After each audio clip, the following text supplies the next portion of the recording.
what does the word heathen mean? When did it first appear in our language? And who it is historically describing?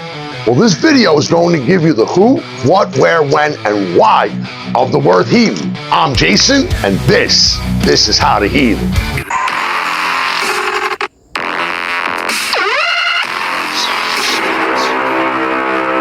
The word heathen has a rich history, tracing its roots back to the Old English word hepon, which comes from the Proto-Germanic word haltes, meaning ether or heath. This was a way of describing uncultivated land. Early Christians used this term to describe people living in rural areas who had not converted to Christianity and were still practicing older polytheistic religions. The word first appeared in English texts around the 8th century and was initially used to describe anyone who was not a follower of Christianity, Judaism, or Islam, what we call the Abrahamic faiths. Now, let me be crystal clear about what I'm about to say.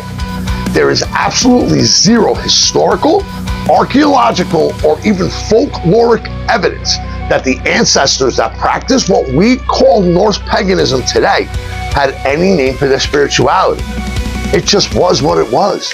And if you would like the full definition, history, and etymology of the term Norse paganism, leave the word Norse in the comments. As Christianity spread across Europe during the 8th and 9th century, heathen became a common term for those who worshiped the old gods of the Germanic and Norse tribes, such as Odin, Thor, and Freya.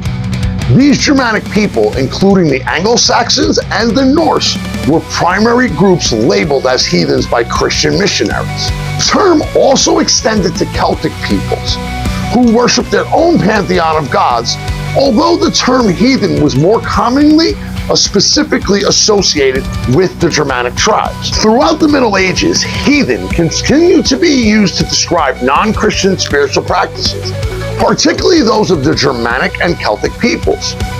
It became synonymous with the word pagan, which had been around since the 4th century, being used as a derogatory term to describe anybody of the non-Abrahamic faith. It was also around this time period that the word heathen began to be used in a derogatory manner. The word carried a strong connection to the religious practice of these European tribes, who were seen as adhering to outdated or uncivilized beliefs by the Christian majority.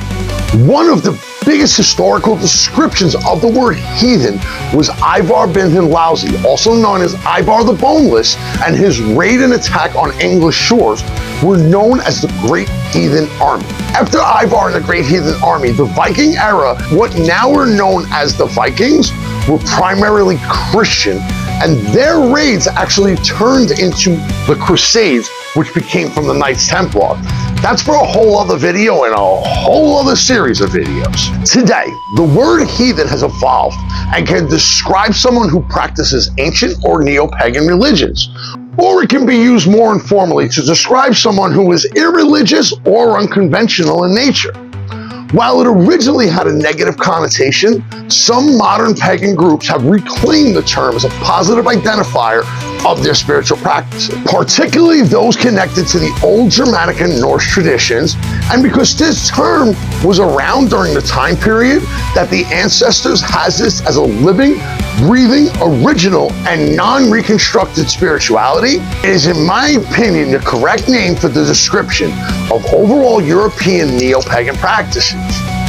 And if you like this video, you're gonna love this one. In the next few episodes, we will get into the etymology of other names used in modern practices of the Reconstructionist movements of the ancient Germanic and Norse deities. And until then, stay fucking savage.